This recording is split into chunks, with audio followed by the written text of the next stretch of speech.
Welcome to Doctrine and Devotion, a podcast that explores Christian faith and practice from a Reformed Baptist perspective. My name is Joe Thorne. I'm the lead pastor of Redeemer Fellowship in St. Charles, Illinois. And I'm Jimmy Fowler, executive pastor at Redeemer Fellowship. It's so hard Oh, what is this? to say goodbye. Is this the end? Our last podcast. Everyone, well, you're leaving It's been again. a good run. You're It's leaving been a good again. run. I've enjoyed our times together. You know, the good times, you know, they made us laugh, and those outweigh the bad. You know, Like which bad? Like when you yell at me and snap at me when on you air? forget stuff. Okay, I have Yeah, forgotten. lately. Lately? It's true. It's so awesome. Jimmy doesn't forget stuff. Jimmy, I don't mean this in a bad way. Jimmy takes pride in being on top of things, and in a good way. Yeah. He likes to be on top, and he's always been that way. And he is going through a season now where It's been a season. The less important things he forgets, which is me and the podcast. So it's fine. It's No, fine. no, don't say that like I forget Oh, I'm the sorry. It's not podcast. fine. Okay, it's not fine. No, well, Oh, don't say that. Oh, but don't say that I forget the podcast. I forget edit. Yeah, okay. That's the podcast. I forget cards. Okay. I forget All to right. hit play. Yeah, you forget that we're recording today. Yeah, I did you say that. No, man, you got so much going on, and I know it's hard because you gotta go home and pack your bag so you can go on another vacation for Valentine's Day. Hold That's on, a hold lot on. going Relax on. It's like there, I'm relax. just No, saying. I got a business meeting. Oh, okay. I got a business meeting, Okay. and I can. Yeah, you got It's down in Miami, business of love. and I have the opportunity then to and my wife can come with me. No, that's fine. Yeah. The kids are taken care of for the weekend. Yeah. But I mean, you could do the business and still be back in time for stuff if you wanted to. Yes, you could make that choice. I could. Yeah, you could. But I also made the choice of loving my wife. Yeah, but do you And should caring for you her? be putting her first? That's the question. I feel like you're putting her first Before you? before a lot of things. First is before everything. I don't know if that's right. I can think of a bunch of things that could compete for first place. She doesn't come before Jesus. Yeah. Okay. Fine. Good.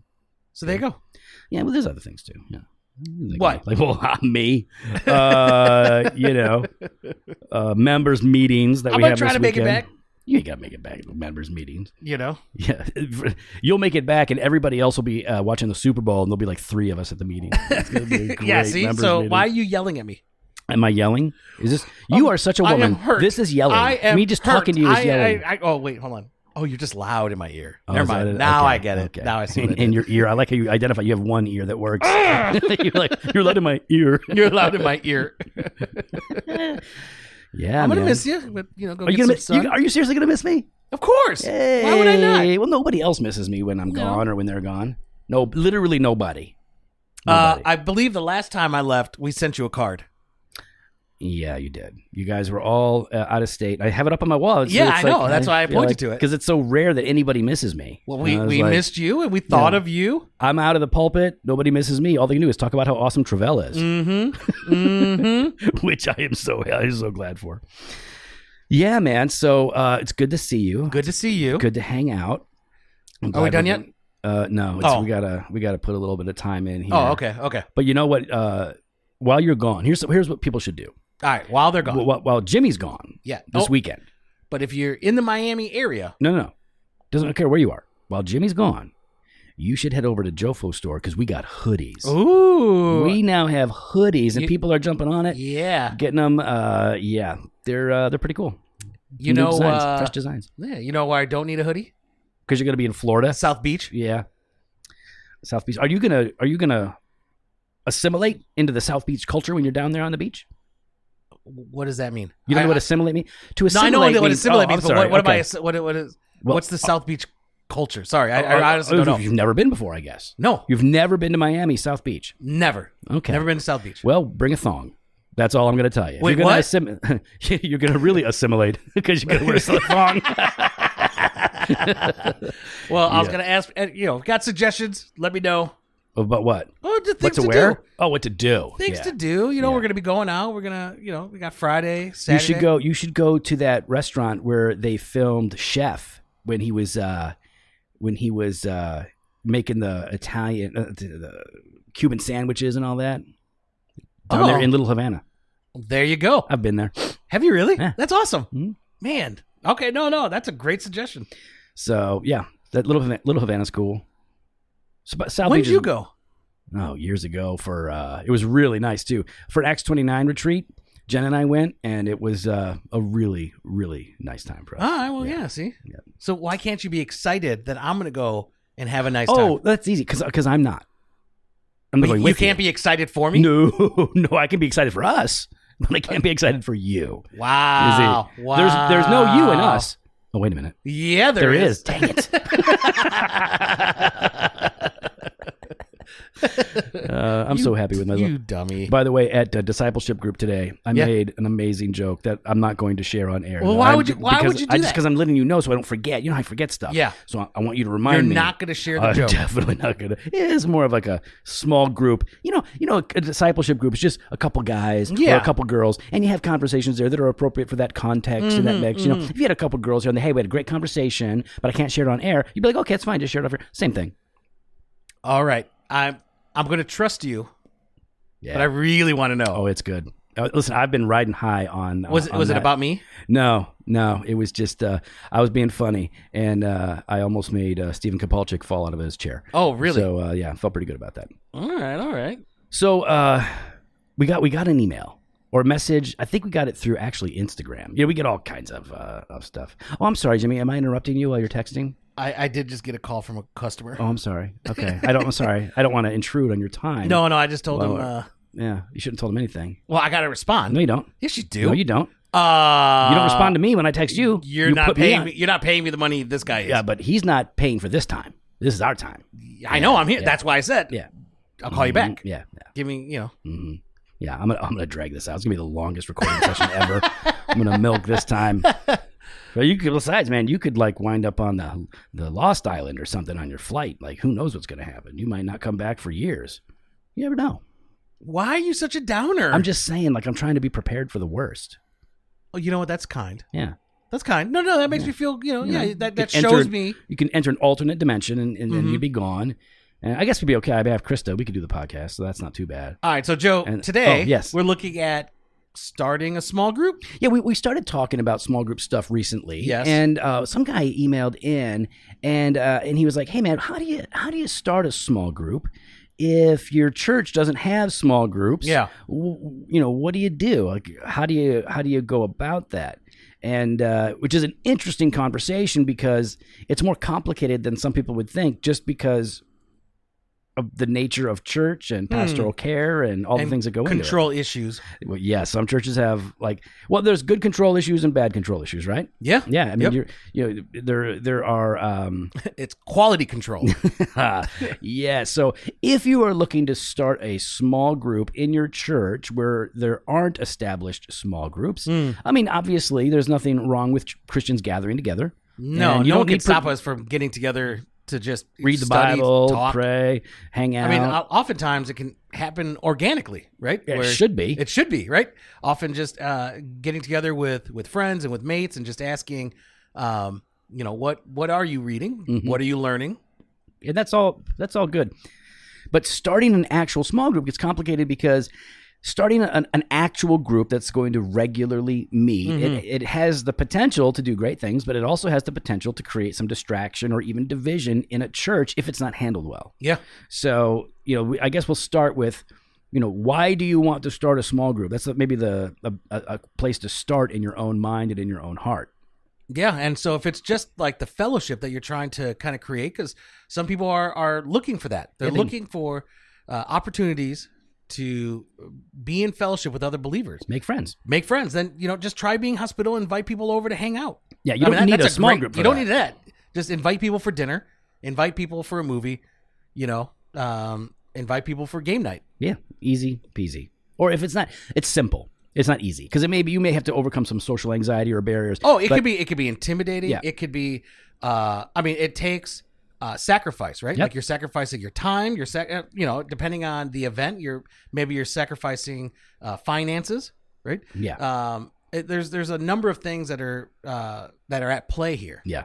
Yeah. So simple, not necessarily easy, but if it's important to you, then you'll make it happen. What to do. But if you believe you need an actual small group and your church doesn't have them, maybe the most basic question that you can start with is, what kind of a small group do you believe is needed and why? You know, I mean, there's different reasons that people would have for, or different hungers or, motives that people have for starting something like that. You know, what kind of a small group are you looking for? Yeah. Yeah. Is it Bible study heavy? Are you looking for something like, we're going to exegete and get into the passage? Is it going to be prayer heavy? Like some people are like, hey man, we just want to have a regular time in prayer. I remember I was a part of a small group years ago when I was a young Christian, not in leadership at all. And I met with other people my age, we would pray for a long period of time together, and we would read the word, and then we would go out and evangelize. It wasn't a sanctioned group, but yeah, that was something that we wanted to do. It was really just to pray together and read the Bible. I mean, I know when I first became a believer, there was a group of guys. We would regularly get together, and at first it was more just accountability. Yeah. It was just more to kind of check in, see how you're doing. And we would share it organically. It became a Bible study group, right? But it was really meant at first to just hold each other accountable for various reasons, and one of which was how is our time in the Word? Yeah, right. Yeah, we have those that we try to actually formally develop, for our people. They naturally oftentimes develop it. We want them to be a certain way. We call those discipleship groups here at Redeemer. Some people are looking for a small group that's really like fellowship heavy and not so much heavy on Bible study, or maybe they're outreach heavy. So you really you got to start asking yourself these kinds of questions before you try to launch into something like, what is the purpose of this group? How's it going to function? Yeah. Like, how's it going to function? Who's going to lead it? Yep. What kind of a leader are you going to have? Who is invited? Like you have to consider all of this, because small groups entail more than you might think when you're starting to get into it. But if you're really thinking about this, what's maybe a very important thing to do on the front end of thinking through this? What do you think? Well, I think, like you said, you want to ask, well, what would the purpose be, right? Like the function of it, like you said. Mm-hmm. And then I would really want to because you want to take that info, because you want to then talk to your pastor. Talk to your pastor? But what if he says, what if he's not thrilled about it? You really want to get this thing going. Well, why would you want to talk to your pastor about it? Because I think you just do it, and then you can just do it. If you just do it and you do it and you're done. Because there needs to be some sense of accountability and structure to this, right? Yeah. Because oftentimes there are groups that get together, and if there is no accountability, there is no really just accountability. Then if there's no structure to it, then it very easily can lose sight of its purpose and go wayward fast. You want some protection, some support, some oversight. I mean, it's pastors are the ones who have the responsibility for the health of the church. That's doctrinal health. They're responsible to promote and maintain the unity of the church. And if you do actually take this to your pastor, let's say you're at a church, maybe you just have Sunday school. Not just, I shouldn't say that. Maybe you have Sunday school. I don't mean it as a dig. Didn't mean it as a dig. Wow. Why can't you just embrace and praise God for how he uses Sunday schools I'm all for the church body? I'm all for Sunday school, like Sunday school. I think there are benefits to Sunday school that you don't get in small groups, just like there are benefits to small groups that you don't get in Sunday school. So then why don't we do both? Well, that's a whole other subject, because we ain't got time in the most morning. Churches that try to do both usually don't do either one very well, or one really suffers. That's a fair assessment. And that's a fair assessment. We've seen this a lot over the years with various churches and church plants where they have Sunday school, they want to maintain Sunday school, but they see the need for community groups or small groups, so they start to launch those, and those either never get off the ground or people abandon Sunday school, because you begin to ask a lot of your people that they're not accustomed to. It's hard, and it's a whole culture shift in a lot of ways. But the thing is, listen, if your church doesn't have it, and you thought it through, and you bring it up, and you start talking to your pastors, hey, listen, I'm not asking for the church to adopt the whole thing where we have small groups all over the place, but I would really benefit from a small group, and here are some of my thoughts. Here's why I think it would be helpful for me and for some others. Your pastor may actually see the need for it. He may see he may like it and get behind it, which is a great thing. Yeah. So if the church is not interested in starting a small group, but you still want to start one. So now we're assuming here then, sorry, I'm trying to get my thoughts clear. We're assuming that there is no small group ministry happening at all. Yes. So this is not a question of there are small groups. I don't like them. I don't like them, or the leadership is like, hey, maybe you shouldn't be the one to lead one. Right. So that's not the question we're asking. That would be a whole nother That's thing. a whole separate conversation. If your church is telling you should not be leading a small group, you need to listen to your church or go to a different church. I mean, like that's, I wouldn't encourage you to just leave a different church. Okay, but good. I was about to say that because there's got to be a pretty good reason. Yeah, because you could be at a church that's toxic and, like they don't. Yes. Or if you have a completely different doctrinal mindset, then, yeah, you should probably go to another church where you're going to be in line with them doctrinally. Yeah, how are you going to lead a small group that has doctrinal convictions that you don't share? Exactly. So that's really what. So we're talking about a church. They don't have small groups. Yep. And when you float the idea, hey, man, can we start a small group? Gotcha. And they're kind of like, yeah, you know what? We don't really do that. Yeah. So like, okay, so you want to, and you can listen, you can get people together and read God's word. It's pretty hard to say you can't do that sort of a thing, I think, for a pastor to say. So I think what you want to ask at that point is, can we do this? Can I start this small group while supporting our church's mission, our church's ministries, our church's vision, or is this going to be a distraction in some way? Is this going to help or is it going to hurt? And you really got to think, get some input from other people that you trust in this. Yeah. Because you want to be careful about introducing your vision, which is what this is now. Now it's your vision for something into the mix. And here we're not just talking about getting together. You're talking about something that is more formal. It's going to have a rhythm. It's going to be regular. It's going to be meeting. It's going to be doing its thing. So I would start there. If you love your church, you're not in disagreement with the church's doctrine and mission. If that's all the case, then let your pastors know. Like, listen, I'm gonna get some people together. I'm all on board. Love the vision. Love the. Let me ask you this: if you feel like I need this, and for whatever reason the church, hasn't, like, we're not going to start an official, Redeemer Fellowship small group or whatever your church name is, and then you say like, well, listen, I need to start this. I need this in my life, and I support the church's mission, vision. There's no doctrinal differences. You tell your pastor you're looking to do this. What should be maybe the ask that you have at that point, so that they know that you're willing to play ball, to submit, but you want that fellowship. Like, where how can they communicate that with the leadership? Well, I think an ask would be that helps communicate that is ask them what are some good resources to use. Right. Yeah. I mean, if you say, hey, listen, I'm gonna get these guys together, maybe you could tell me what I should be using for Bible study or for discussion guides or whatever. That way they know, like, hey, listen, we're not trying to go rogue on anybody. We just want more fellowship. That's probably a good way to do it. Now, this goes to what you said. That it to me, it's hard to not view something as toxic if you go this route. They say we're not interested, and they try to tell you can't have a small group or you can't have a fellowship like. Oh, if they're saying you can't have this, I would leave that church. Because that's weird, right? Yeah. Like, you're telling me I can't get together with others and talk? So I think at this point in this specific scenario, thank you, it's more like we're not going to have an official group. Like, we're not going to put our stamp on and have small groups because we do it this way. But if you want to get people together and you're going to do that, great. Here are some resources. So if they don't offer that to you, then ask, hey, listen, I'm going to get some guys together, but I want you to be comfortable with what we're doing. So maybe you could give me some, or not give me, but point me to some resources. And I think that even just shows, like you said, it shows that you're committed to the church. You're committed to the church's vision. Yeah. And you're committed to the church's oversight. Even if they don't officially want to have oversight over the ministry, you're still then respecting the structure that God has placed as like with you in that church.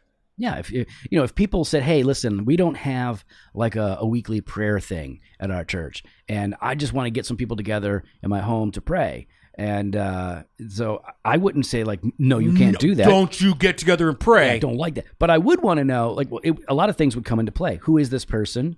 Are they a member of the church? Are they in good standing? Do they share the vision, the values, the theology of our church? And if all of that's in play, like, okay, well, great. So then let me give you some advice on how to pull this off with your friends. And I'd want to invest in it so that they can pull it off well. And guess what? If God blows on it and it catches fire, then that's great, and maybe it will turn into something. That's totally fine. Yeah, and that would be, just as a leader, as a pastor, that to me would be an indication that I'm missing out on something. If this is blowing up and our people want it, then I need to pay attention and provide it. Yep, absolutely. And again, this is because we're awesome pastors. I mean, that's why we would handle this scenario so perfectly. We're talking about those loser pastors who don't think as clearly as we do. Now, we're not awesome pastors, though we've never... I can't think of a time that we've squashed something that someone wanted to do. Not like this. And in fact, most of the time when people say, hey, why don't we do this? We usually go, well, there may be reasons why we aren't doing that right now. Oftentimes it's because we don't have anybody to spearhead that. So if you would, and if we like what they're talking about, go for it. Yeah, we're here. We will support you. I'll promote it. Yeah, we'll get behind it. This is great stuff. So just try to, because sometimes leaders can be maybe a little gun shy. Maybe they've had a bad experience, or maybe they're just honestly. Sometimes we get in our heads or we get stubborn. And sometimes we need somebody to go like, well, here, I really want to do this. So kind of press in and see. Don't. You don't want to go after them because that never works. But if you say, I really want you to help me pull this off, so that when I'm get together with my friends to have this little small group, it's going to be fruitful. So if you're going to start a small group, so you're at that point, and hopefully the pastor's like, all right, yeah, man, do your thing. Here's some resources I would recommend. You're going to have to determine things like focus, format, content, and rhythm. Right, because if you just wing it, it's just going to kind of it may develop into something strong, but it usually requires a bit more thought and planning. Yeah. So your focus, meaning like what we talked about earlier, is this going to be study intensive, prayer intensive, fellowship intensive? One of those things is going to kind of rise to the top. Yes, of course. At Redeemer, we read and study the Scripture, we pray, and we have fellowship. But which one is sort of at the high end of our small groups? Do you think? Well, for ours particularly. It's read and study. Really? Yeah. Interesting. Yeah. Yeah. Because actually the whole mission of our small groups is the emphasis on community over Bible study. No, but I have both. But I have. And I think if I were to ask anybody in your group, they would say it's the communion of the saints. It's the community itself that is the highlight. That's what I think would happen. We do a lot of stuff outside of that. Yeah. So like outside of the evening, yes. So in the evening for us, because we have an hour and a half, the first half hour is community, like focus and eat together, talk. See, but then we go for about 45. If I had to look at the time, 45 minutes to an hour for study and prayer.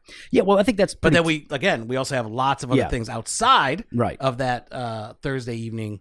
Rhythm. And I think that's how all of our small groups should essentially be functioning in terms of breaking down the time. But the emphasis in our small group and what we really are shooting for in all of our small groups, even when we talk about table, pulpit, and square, is that these are not there for Bible study as much as they are there for our people to be together, to build those relationships.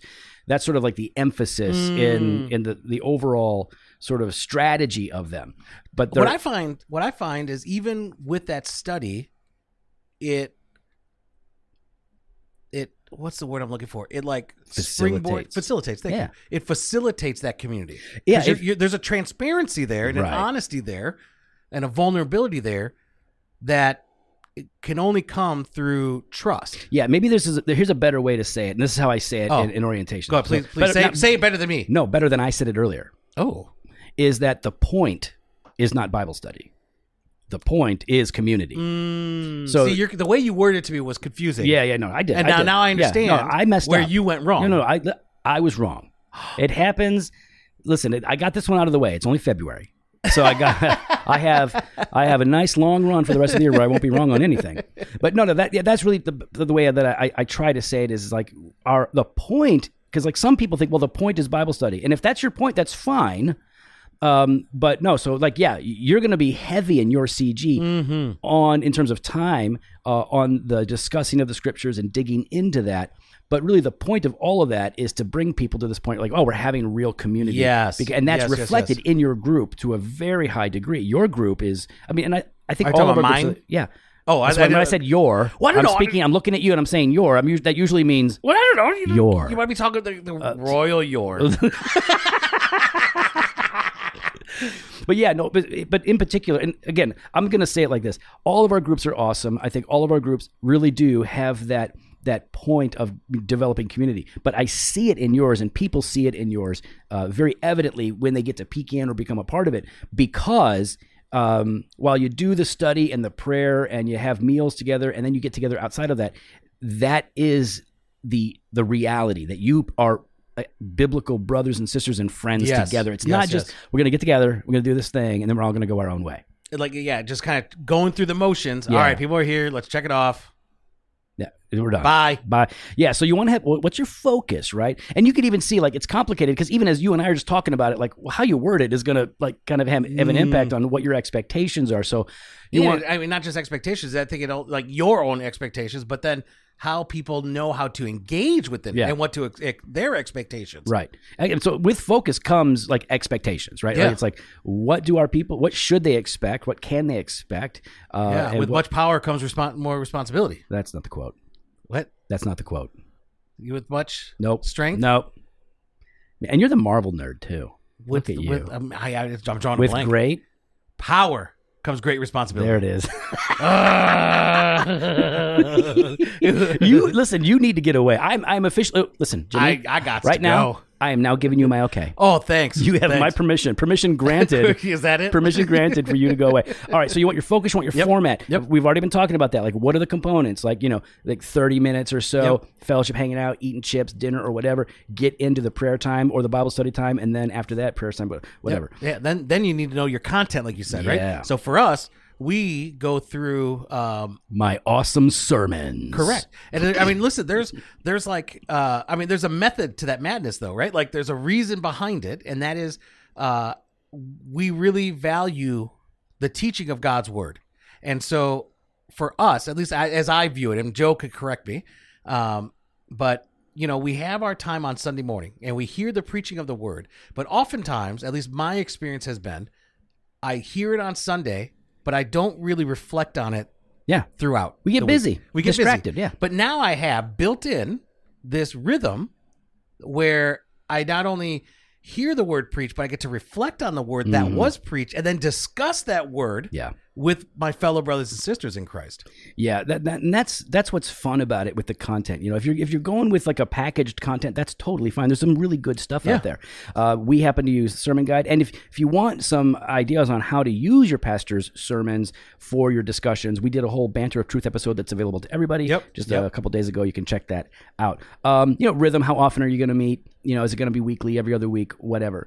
Also, if you're going to start a group, just here's some principles, right? So guard against gossip sessions and repair shop culture. All right, so tell them. The gossip sessions is when, and it's easy to happen. You get a bunch of people together and, concern turns into kind of oversharing, which turns into sort of judgmental, sort of like kind of like meddling and being a busybody.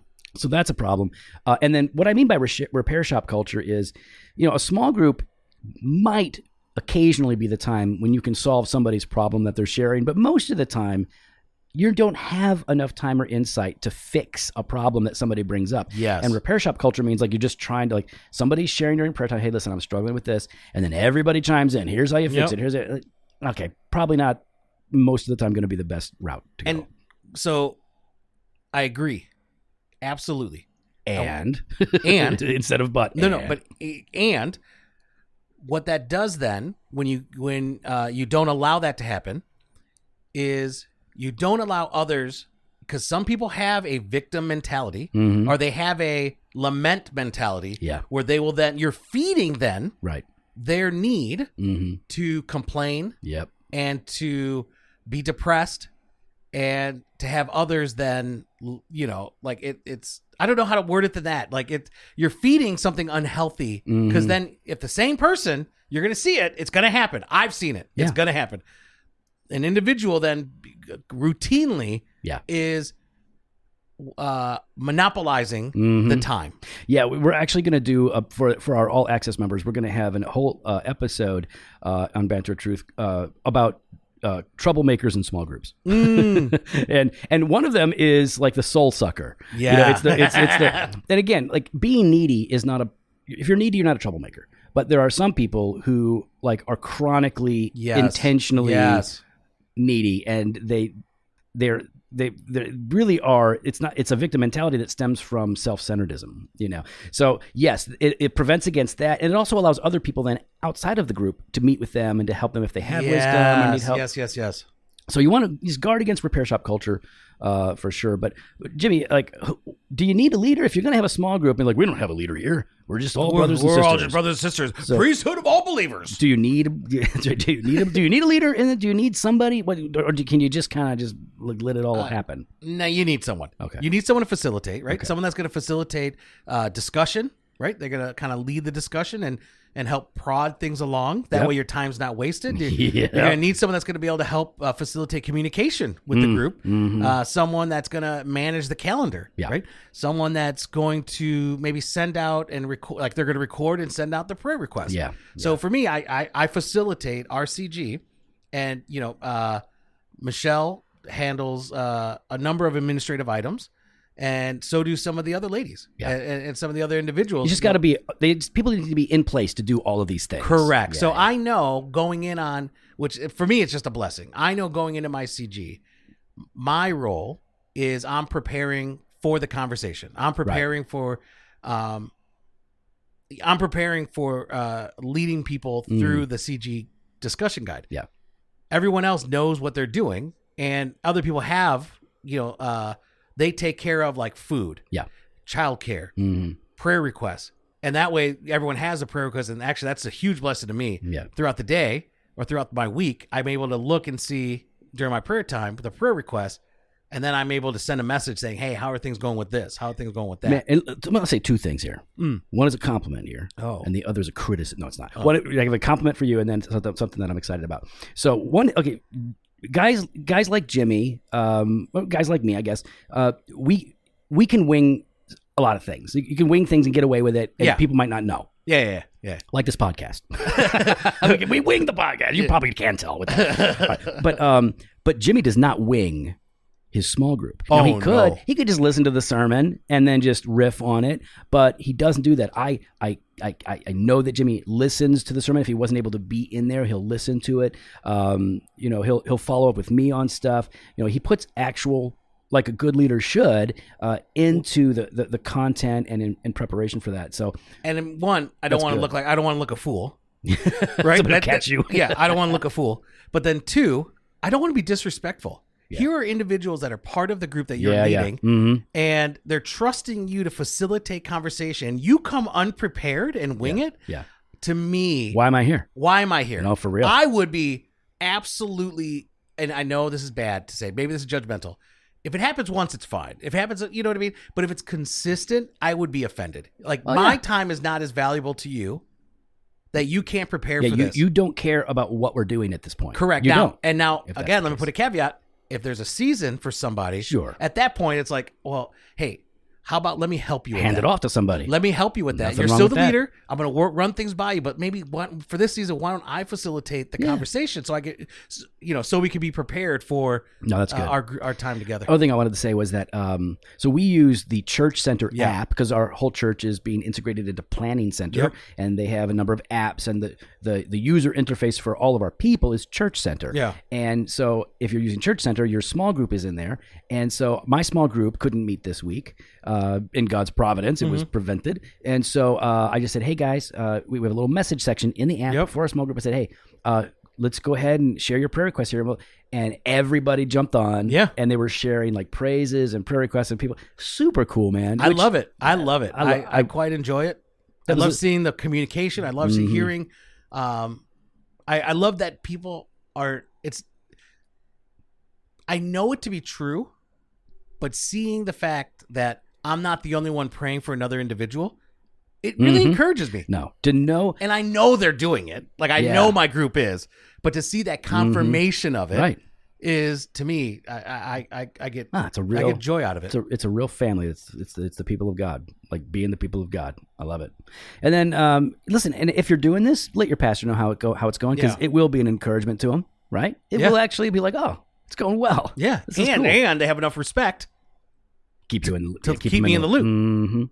Well, look, in the end, you need fellowship. We all need fellowship. And if you're not If the church isn't organized enough, or if it just doesn't have the ability at this time to have something like small groups in place, but you feel like you have a need, well, we would encourage you to press into it, but talk to your pastors, see what's going on, because we do need to cultivate the communion of the saints, right? It can just happen, but it takes intentionality. It's one of Jimmy's favorite words. It takes intentionality, and it should be in our homes, and that's why we love doing our community groups.